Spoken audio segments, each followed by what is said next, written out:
Right, well, welcome everyone to this very special session for Global Climate Change Week, a session on sustainability impacts in our region. I'm Jenny Martin, I'm the Deputy Vice-Chancellor of Research and Innovation at the University of Wollongong. And I'd like to start with an acknowledgement of country, and perhaps we can move to the next slide, please.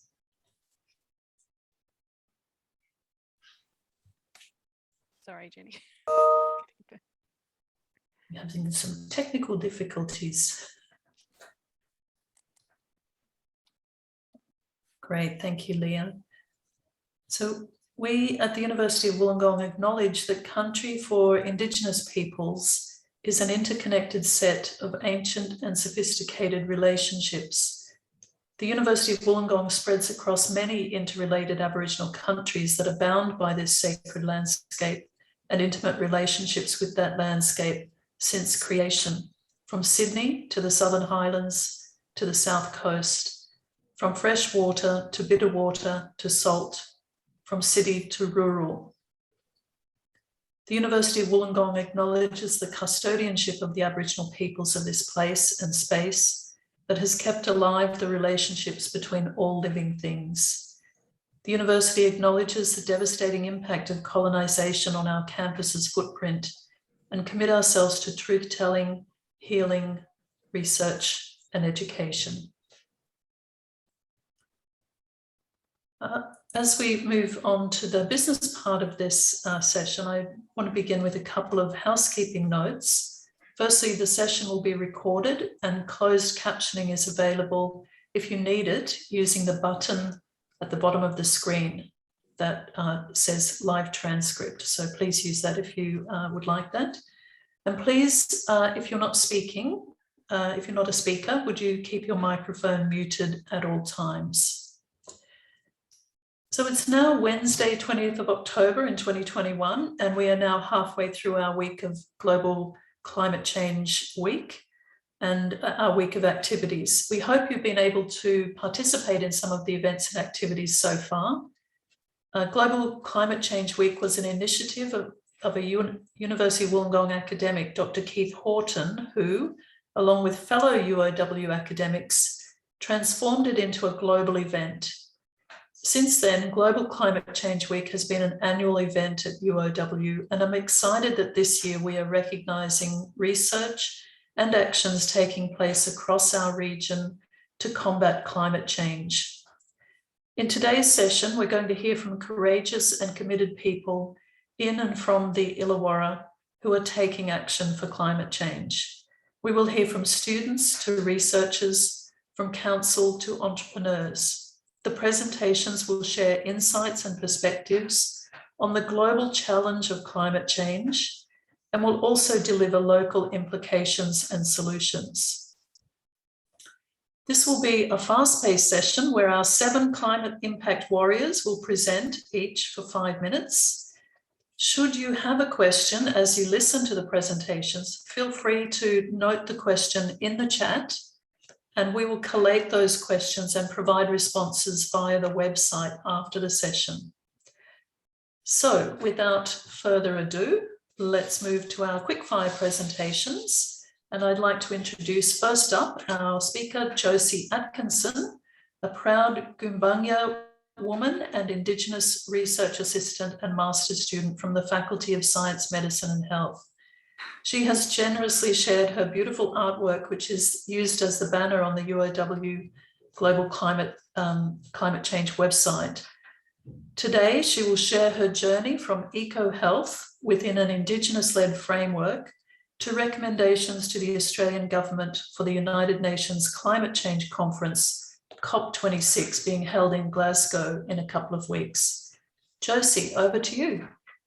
Oh, thank you so much. gDiapers, everyone. I'm Josie, a Gumbaynggirr woman based on Dharawal lands. I'm very honoured to be here today. I acknowledge that these are power sessions, so I must prelude with an apology that I've just stepped out of a Deutscher Institute roundtable on a workshop for a very important report that's adding to the upcoming COP summit. So I'm terribly sorry for being disrespectful and not being able to see out the whole hour here. However, it's an example of Indigenous leadership in that space. So I appreciate everyone's patience. So I'll just say that when I do lectures, I don't use PowerPoint presentations. However, what I do afterwards is put together all of the key information and provide the PowerPoint. So there will be a PowerPoint that's made available to be shared and to look at with some resources on what I'm going to yarn about. I wanted to acknowledge working at the School of Medicine and being an Indigenous research assistant there, because it's a School of Medicine that supported me to undertake a graduate certificate in Indigenous research and leadership through the University of Melbourne. And with everything that we've seen of late, with the bushfires, with floods, with rodent plagues, with global climate issues, and most recently a pandemic, it gave me an opportunity in the assessment tasks to explore more the space of eco-health.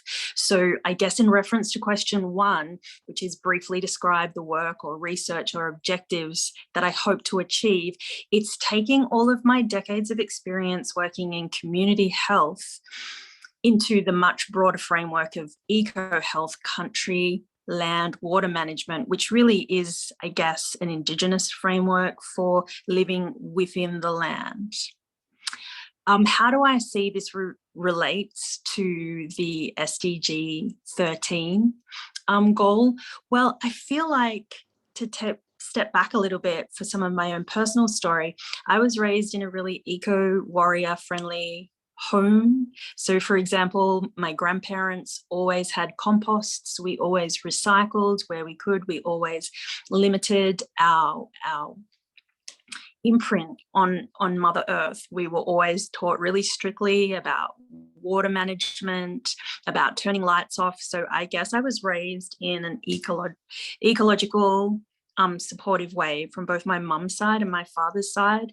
And again, to share a bit about me, I just watched my daughter present at the Deutscher roundtable on a really big report, a national report she's working on. So it's difficult to step outside of existing within living an eco-friendly life to yarning about it in this space.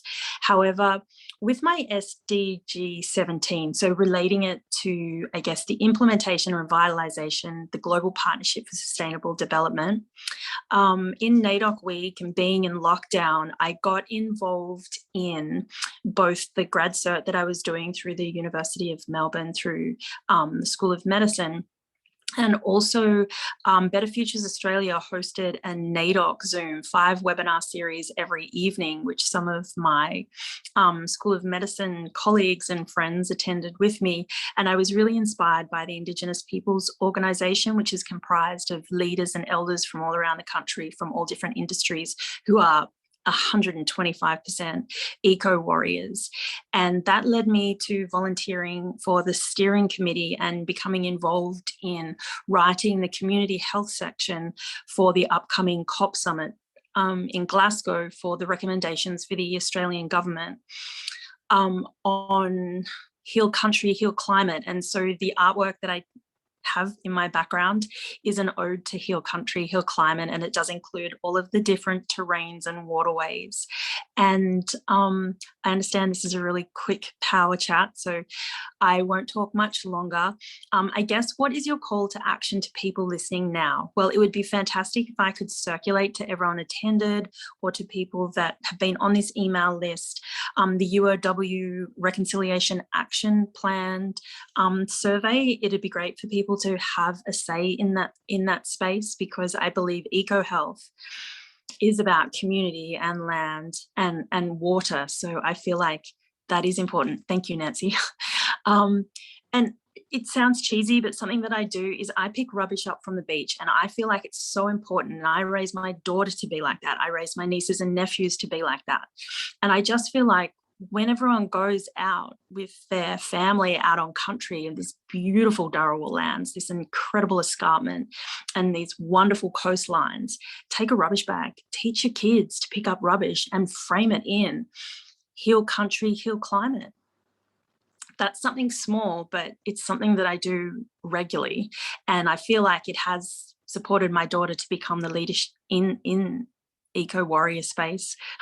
I don't usually use that term, but it's cool.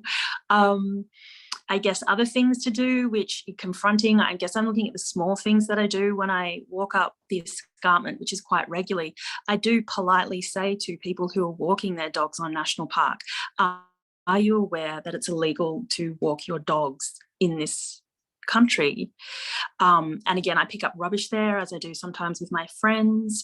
And these are the small things that I do that I feel like would be my call to action. So I would love it if everyone was able to contribute to the RAP survey and get around picking up rubbish, even when it's not ours. It's so important to teach our kids to pick up rubbish, even if it's not ours. Thank you very much. Great, thank you so much, Josie, sorry. Thank you so much, Josie, and thank you for your leadership on these issues. It's so important, as you say, to take pride and love your country, and I can take lessons from you as well. Thank you. I'd now like to introduce our second presenter, Professor Thomas Astell-Burt, Head of the Powerlab from the Faculty of Arts, Social Sciences and Humanities, and he will be addressing the question, can urban greening strengthen community health and resilience?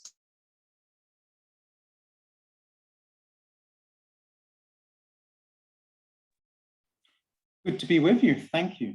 I acknowledge the Gadigal of the Eora Nation, on whose land I present from today. The land and our environment are so precious, but negligent and frankly reckless actions have put it and us in grave danger. And that's what this week is all about. We do have options. And one important tool in our arsenal is to try and protect and to restore the tree canopy in our cities. And the good news is that this can also improve our health and our resilience going forward. Our studies in Powerlab have shown that were we to increase the tree canopy in our cities from less than 10% up to 30% or more, we could achieve meaningful reductions in diabetes, heart disease, hypertension, maybe even dementia. And if you think about it, it's not hard to understand why. A tree-lined street like the one you have in front of you here is a more pleasant street to walk down, especially on a hot day. And as many of you and your neighbors are more likely to walk, more likely to meet each other too. And that's how nourishing friendships can be developed and loneliness can be reduced. Loneliness is such a big issue in public health, underappreciated. We need to do more about that. And while you're outside, maybe you're walking and effortlessly your attention is distracted by the beauty of the trees that you're walking under and their resident wildlife chirping away. You may even walk past a cute dog. All of this is good for reducing stress. And you know what? It may also help you get a good night's sleep too. Improved health and also good for productivity at work and results in the classroom. It's really hard to think of another way, another thing we can all do that will have such a wide range of health benefits. Now, I'm really delighted to say that we're not just producing research, but we're translating it into change as well. So our work is influencing policies and strategies that are likely to help reshape our cities in fairer, healthier, and greener ways. Here are a few examples. So just one, our research informed the City of Sydney strategy announced earlier this year to plant 700 new trees every year for the next 10 years. And they're also going to create new parks and new reserves, as well as regenerate other ones too. This strategy alone is backed by $377 million. And our research cost way less than 1% of that. So you may say that's a pretty good return on investment. And you know what?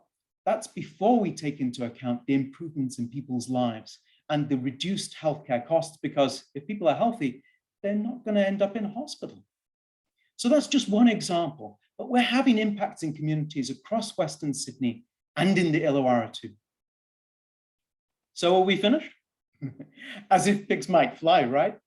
To create healthier environments, we really need to fund more research to understand how we can increase contact with nature for people who don't have much of it or much time in it at the moment. We also need to support the providers of nature, and that's what I'm calling regenerative industries, like urban forestry, who are doing so much to replenish our cities with nature. We also need to research ways to deliver sustainable healthcare, and you know what? Maybe empowering more people to spend time outdoors through nature prescribing is part of the answer. This has already been going on in the US since 2013.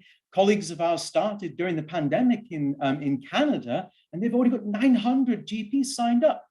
We need to do something similar here. We need to step up to the plate. Now, this all sounds very big, but a handy way to remember it and a call to action is that we need to cherish the planet we're on. It's the only one we have. If you're interested, you want to be more involved, or you simply want more information, a great way to start could be to join me next week at the UN FAO conference, where we'll be chairing the Healthier Cities session. It's all online, and I think it's free to sign up to. If you want more information about that conference or on the research that we're doing and opportunities in the future, check us out on powerlab.site, also the university site, and on Twitter. Thank you very much for your time. Thomas, thank you so much. And what a great message around cherishing what we love and what we appreciate about our environment. And also a great plug for the next week's conference. So thank you very much. Next up, we have from Wollongong City Council's Environmental Sustainability Office, the Environmental Sustainability Officer, Jenny Haining. Jenny will share key efforts and outcomes of council strategies in addressing climate change. Jenny, over to you.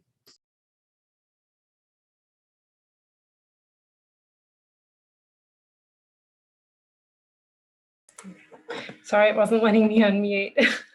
So I'm one of the staff at Wollongong Council involved in implementing sustainability and climate change action. And the image that I've got on the screen is an artwork that we commissioned to represent the Aboriginal perspective of from the mountains to the sea, we value and protect our environment. And this is included in the front cover of our Sustainable Wollongong strategy. So trying to integrate kind of that Aboriginal way of living and their traditional ways of living and ways of seeing our local environment. Jenny, did you want to change to presenter view? We can. Am I not in that? I mean, the different view, the other screen. We can see both slides. Oh. Sorry, everyone. Has that changed it? I unplugged my other screen. No. It's all right. We can. It's nice seeing the preview. Yeah, it's all right. I'll try it again. Okay, is that working? Is that working now? That's working perfect. Thank you. Sorry, Jenny.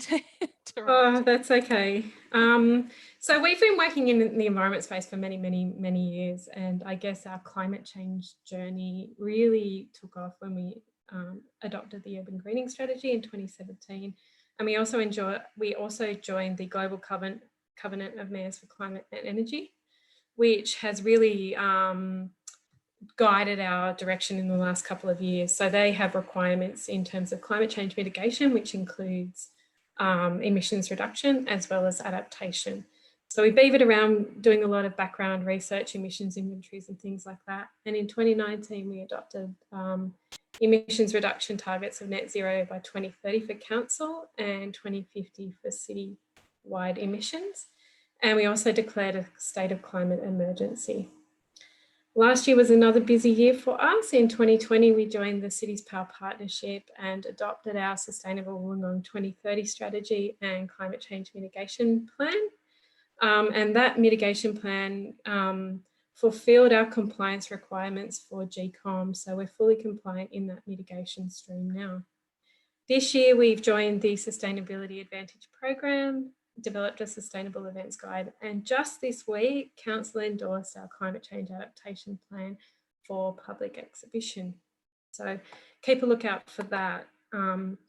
So in our mitigation plan, it covered the whole gamut of sources of emissions and things like that for our community and council operations. And we have been implementing or installing solar PV systems, reintroducing hybrids in our fleet, FOGO collections, the cycling strategy. We've been changing streetlights to LED. We're reviewing our policies and DCPs to help guide sustainable development in our city, and it's continuing to be implemented. And this is the first of many mitigation plans, and I'm in the process of developing the next mitigation plan now, and we'll be doing a whole host of community engagement activities next year to help guide the next plan. In terms of adaptation, there are several key climate change hazards that will impact our city: heat, flooding, bushfires, droughts, storms, and sea level rise. And each of these hazards will have a different impact in different areas in our city. So what we did was we looked at the climate change risks per ward, and you'll see that they're quite similar, but the impact and severity of that is different depending on which ward you're looking at, and the further details of that are actually included in the adaptation plan. What's come out of that is we actually need to look at our infrastructure and our assets on council land and actually do a bit more assessment around what is at risk and what we can do to either reduce that risk or potentially move those structures. So yes, there's a lot happening. So what's next?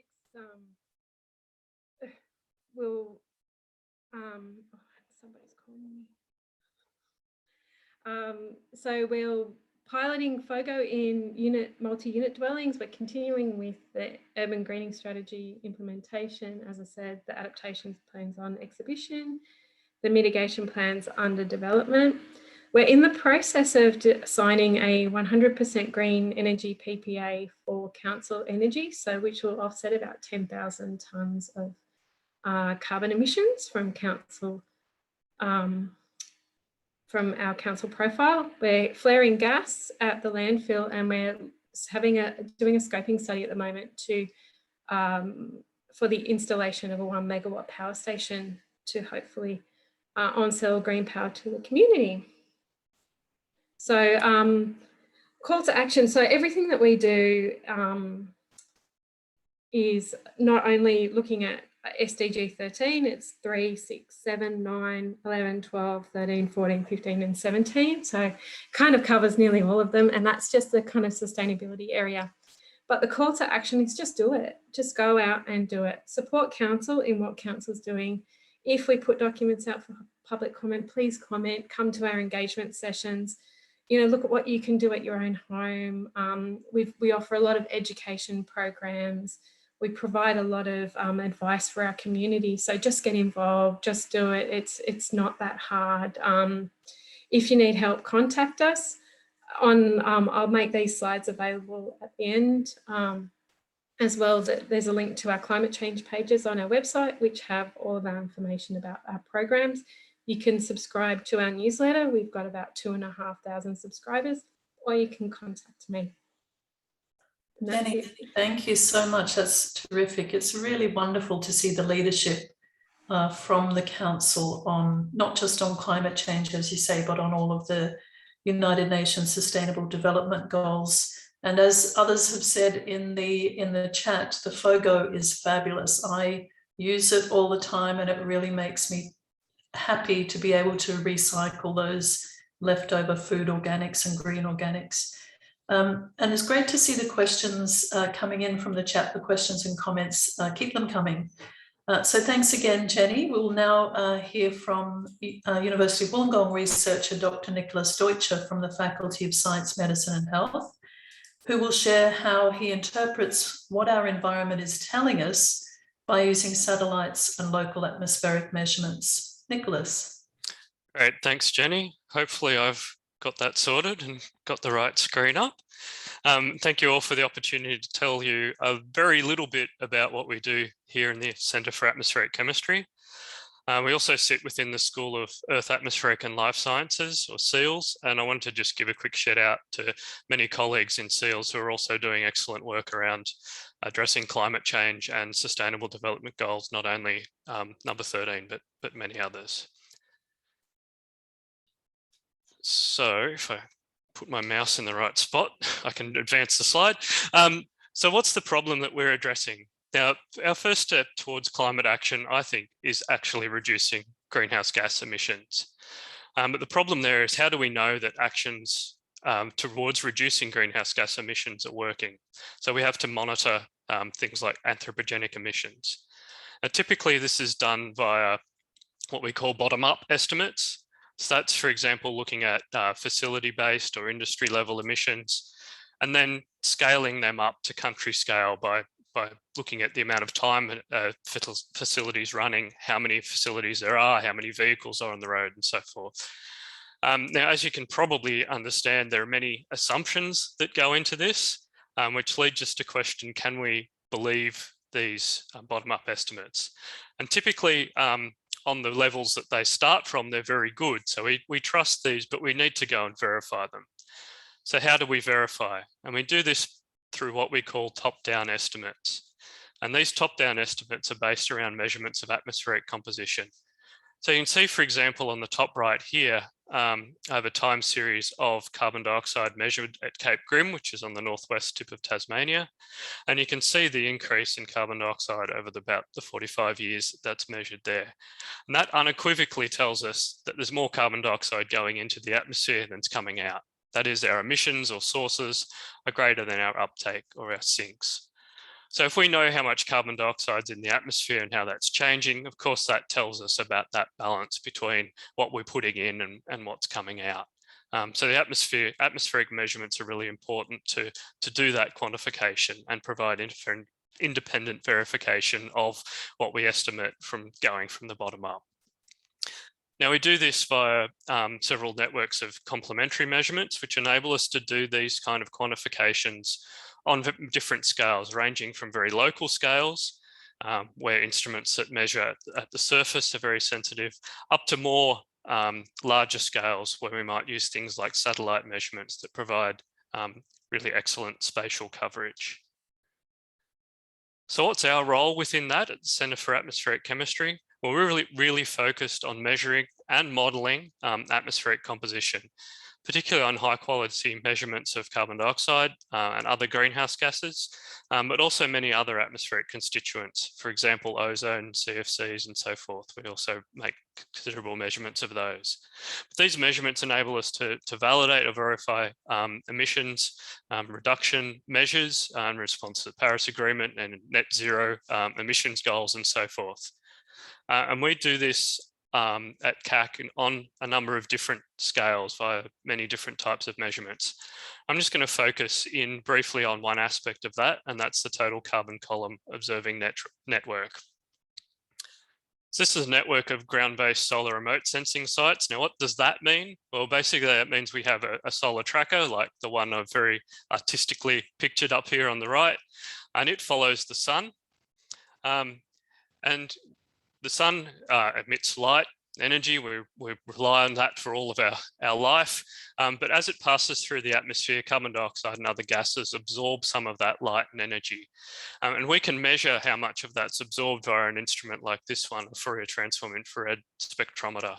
And that allows us to quantify what we call the total carbon amount of a gas, of carbon dioxide in this case. That's the amount of carbon dioxide from the very surface of the Earth up to the top of the atmosphere. That happens to be the same quantity as what's measured by satellites that move around. These sites do it in one location. And that makes TCON the gold standard for validating satellite measurements, and means that we can provide a vital link between the surface in situ measurements, such as those pictured showed at Cape Grim.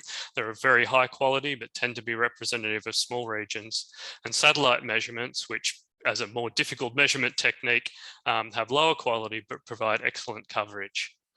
At UOW and in CAC, we're responsible for two sites at Darwin and here in Wollongong. But we've also been leaders within the network and helped in establishing many of the sites that are throughout Asia, and working towards trying to establish sites in India and other spots in the globe that are missing. And so this measurement is vital. This validation of satellite measurements is vital. So for example, measurements by TCON at Wollongong helped to detect a bias in satellite measurements of CO2 over the Southern Pacific that was of the magnitude that was about equal to Australia's annual fossil fuel emissions. So you get that wrong, that's a big number. I'll finish my call to action, I guess. That's make sustainable change. And this kind of speaks a little bit also to what Josie was saying. It might mean making a series of small changes, but ones that you can maintain rather than large changes. I also want to perhaps make one observation to finish off with, and that's that in a climate war, warriors are really important. I really respect the role that people who are out there on the front line fighting the battle make.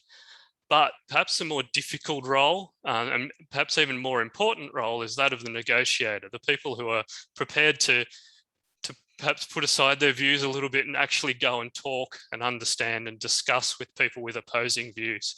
And in a war, that's perhaps the best way to hopefully reach an understanding, and as I say, understanding, not necessarily compromise, that can lead to the end and to an end to the war. And war, like greenhouse gas emissions into the atmosphere, is not sustainable. So I'll finish there. Thank you. If anyone has any questions, throw them in the chat, or I'll put my email address and Twitter handle in there if anyone wants to make contact afterwards. Thanks. Excellent. Thanks, Nick. And what a great slide to end on.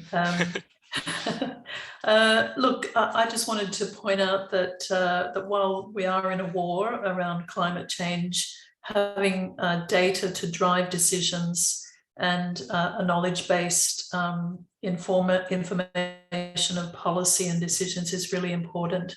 And so we thank you for everything you and the broader centre does. So thank you very much, Nick. We'll move on to our next speaker, and that is entrepreneur Jason Graham-Nye. Jason is co-founder and CEO of gDiapers and is also an expert in residence in UOW's incubator and accelerator, iAccelerate.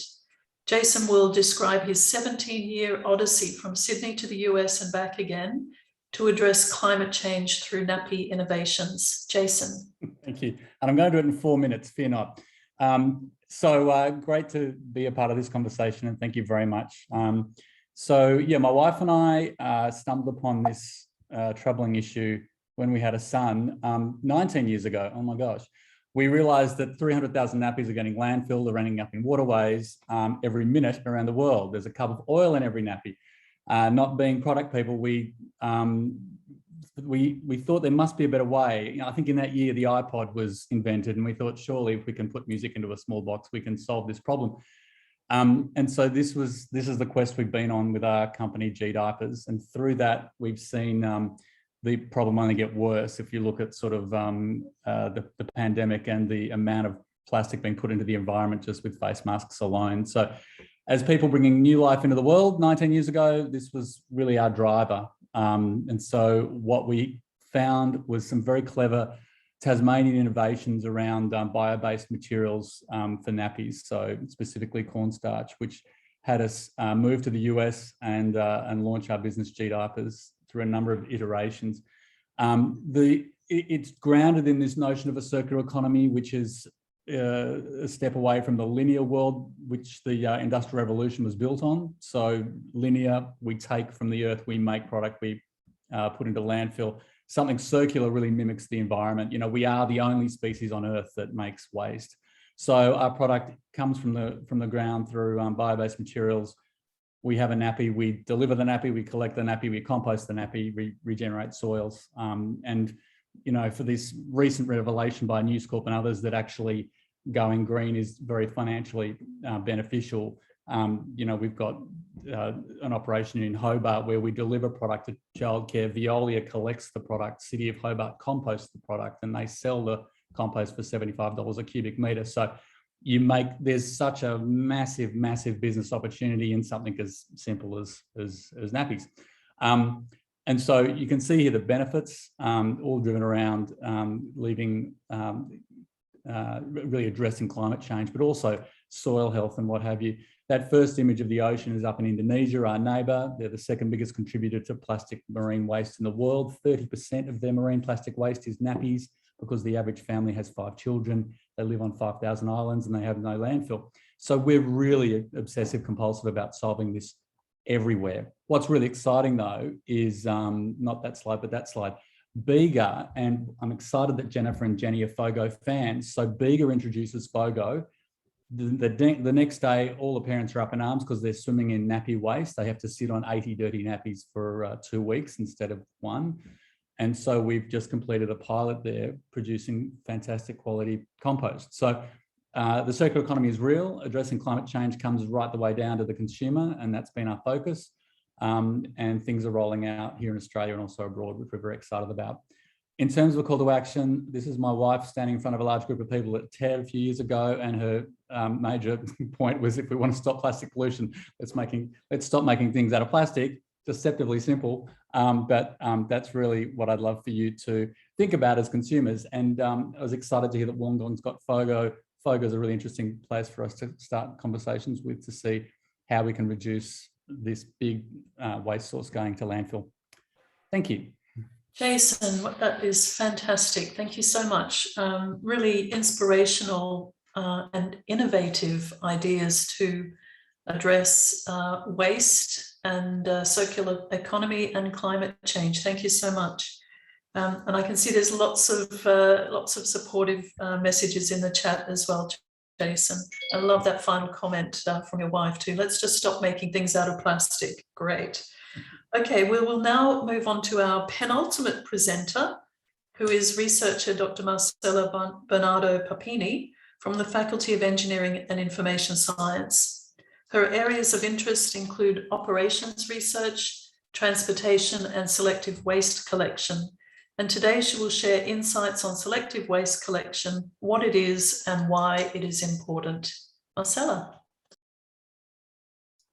Thanks, Jenny, and thanks everyone for joining today. So as Jenny said, so today I'm going to talk about my research at Smart Infrastructure Facility, and one of my areas of interest is selective waste collection. I am mainly interested in looking at operational aspects of selective waste collection systems. And in case you're wondering what a selective waste collection is, here in Australia, we call it curbside recycling collection. And it is the collection in which a waste stream is kept separated by type and nature to facilitate waste treatment. I think someone, can you, oh yeah, so it is, as I was saying, it is this a collection in which a waste stream is kept separated by type and nature to facilitate waste treatment. So selective waste collection is the first stage of a waste management system. So now that you know what selective waste collection is, I'd like to ask you something. And I'm going to show you a post-consumer waste item, which is a produce mesh bag. And I want you to type in the chat where you think you should dispose of this item, and hashtag no judgments. It's just, I just want to know your answer, and I will give the right answer at the end of my presentation. So there are many selective waste collection systems, and here in this slide, you can see the most common systems in Australia. They are the door-to-door, voluntary drop-off points, and the deposit scheme. One of the research projects which I'm currently involved, we are assessing how the pandemic has affected selective waste collection systems in Wollongong. It is clear that the pandemic has created extra waste. But in this project, we want to identify weak points in selective waste collection systems due to societal crises such as the pandemic. So here in this slide, you can see the mapping of the waste management system in Wollongong, and the blue arrows, they represent selective waste collection systems. Because of the pandemic, some of those blue arrows have been removed from this flow diagram. For example, the return points in the container deposit scheme, which is called Return and Earn in New South Wales, were closed during lockdowns in 2021.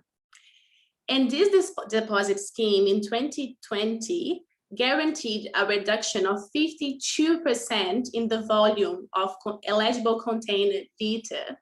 So what happens when systems such as this one are not working, are put on pause? What are the alternatives? And those are the questions we want to answer in this project. In a proposal which I have currently submitted with a group of researchers from the University of São Paulo in Brazil, we want to create selective waste collection performance indicators to assess, to propose so that we are able to propose improvements for selective waste collection systems that are not working as they should. So the big question in this presentation is, why are those studies like this important? And my short answer is because selective waste collection is imperative.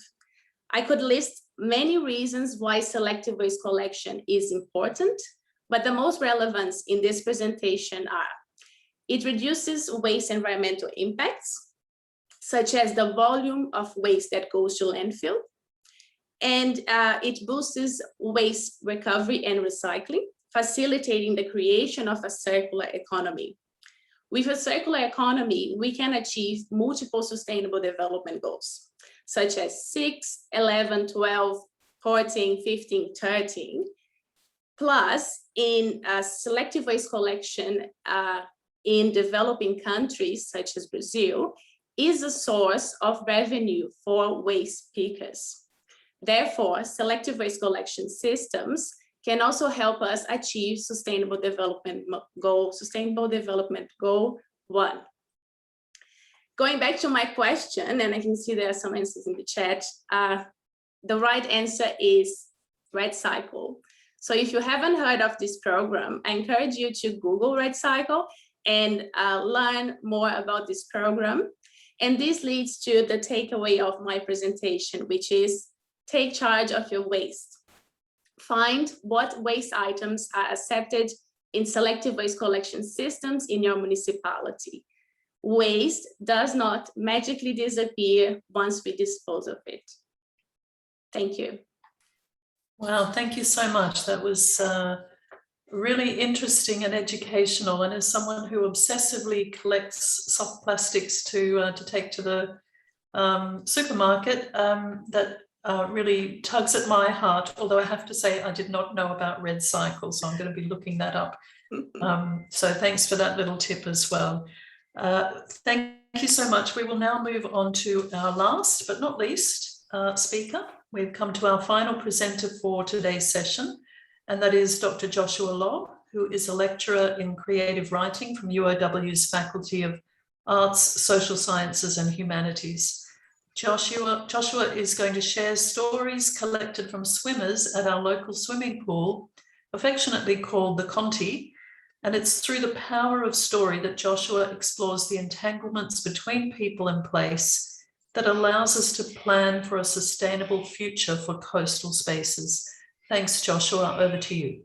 Thank you, Jenny. And I just want to also thank Nick, because I didn't think that I was a warrior, but I think I am a negotiator. And I think part of what I do in this project that I'm going to be talking about today is having hard conversations with people, but using conversation and storytelling to think through some of the issues that we might be facing. So in comparison to the other things that we've been talking about today, I feel that my approach is a little bit small scale and sort of less direct than the brilliant actions that we've heard today. I'm a writer, as Jenny said, and my interest is the way in which we can use storytelling to encourage people to reflect on their relationships and interrelationships with coastal places. And through this reflection, understand their role in SDG 13, taking urgent action against climate change. One of my favorite quotes is from the Indian writer Amitav Ghosh, who says that there's the great irreplaceable potentiality of fiction is that it makes possible the imagining of possibilities. So there's a nice way of thinking, if we can imagine it, perhaps that's something that we can do to actually take action from that. Telling stories is part of the way in which we maintain our well-being and make connections to the world around us. I'm part of a larger research team called Blue Futures, which is a keystone project in the Global Challenges program at UOW. And this project includes scientists, data modelers, economists, policymakers, social geographers, and artists. Together, we're planning for a future that is sustainable for industries, ecosystems, and communities. My role has been to listen to the stories that people tell about coastal spaces. Over the last 2 years, I've been focusing on a place that many people in the Illawarra know and love, and that is the Continental Pool. Oops, and there it is in all its glory. That's it at its best time of day, which is very, very early in the morning. It's located, if you don't know where it is, it's located between Wollongong Harbour and North Beach in Wollongong. Has a vibrant community of regular swimmers. Often people swim at the same time every day, all year round, in sticky summer and in Antarctic winter. I've been having conversations with the regulars who swim there, asking them about their experiences in and around the pool. From there, I've been asking them to imagine a future of the coastal environment. By making the connection between past, present, and future, I hope to allow swimmers to recognise how much they value their coastal environment and how much they're part of a story that can respond to climate change. Central to Blue Futures has been working with Jade Kennedy, a UN man and scholar who, again, many of you will know. With Jade, we've been learning about how Indigenous knowledges can change the way we engage with the spaces that we inhabit. Jade has shared with us what he calls the 5 fingers of country.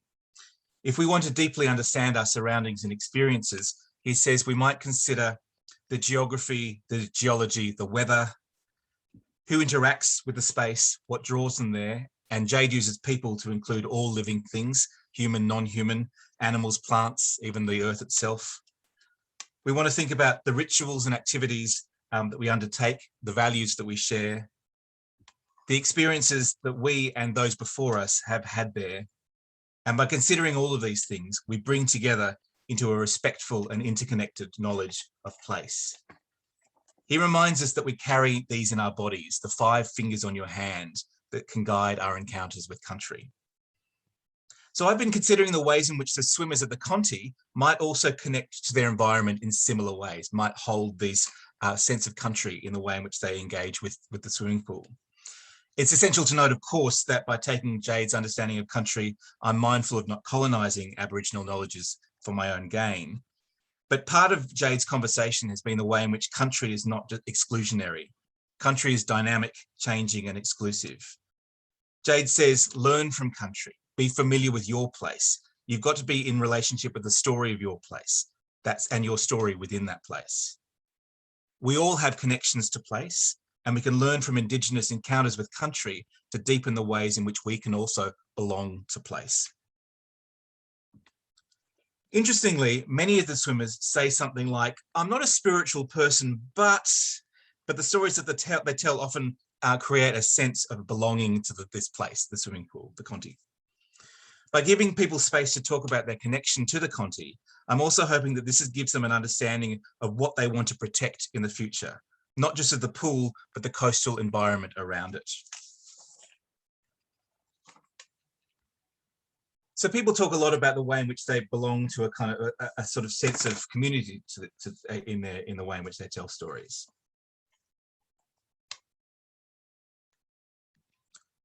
The pool also sits on a shelf of rock with the ocean right next to it. Swimmers often sit on the steps and gaze at the horizon. The pool community isn't entirely in agreement about climate change, and this is where I think negotiation comes in, but it's always embedded in our discussions. Our conversations on the steps drift into topics like storm surges and geotechnical failure of the cliff line. We note a depletion in the marine life. We complain about the new cement fence that protects the pool from ocean swells. I think these conversations allow people to understand what they value about coastal places and what they want to protect. If people can understand their experiences of stories as stories of country, they're better equipped to understand their roles and responsibilities in the future of the environments that they inhabit. So my call to action today is to reflect on the places you belong to, whether they're marine places or not, the places that you go to and experience every day in your life. Tell stories of the people, culture, journey, and interrelationships that you have with these places, and use that to maintain our ecosystems for the future. Thanks very much. Joshua, thank you so much. It's, you know, the beautiful imagery there as well, not just stories, but gorgeous photos. And I think we're all familiar with the Conti, but our stories are our community, aren't they? And they're also our connection, and that really brings it alive and real. So thank you very much for your presentation. And I think you're getting lots of similar comments on the chat as well, Joshua. That brings our event to a close, and I want to thank everybody for joining us today for this inspiring, educational, beautiful and diverse session demonstrating the positive actions that we are taking in the region for our climate. I'm sure you will all join me in thanking all of our speakers for sharing their ideas on the everyday actions we can make to support our planet. I encourage you to take a look at the UOW Global Climate Change Week website to see what other events you can participate in. Remember to think global and act local. And don't forget, there is a competition to win a great eco-friendly prize valued at over $150. That competition closes tomorrow. So all this and more is available on the website.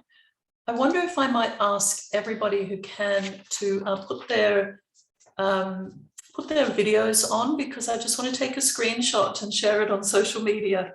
So if you can put it on, please do so now. And I will grab a shot. Put your best smile on, everybody. Smile and say, no more climate change. Okay, thanks, I've got that. Lastly, please note that we will be asking you for feedback on Global Climate Change Week through an online survey. And we'd be really grateful if you could spare 2 minutes to complete the survey so we can make next year's event even better. A reminder that questions from today's chat will be compiled and responded via the website. Until then, thank you for joining us again and have a lovely afternoon. Goodbye.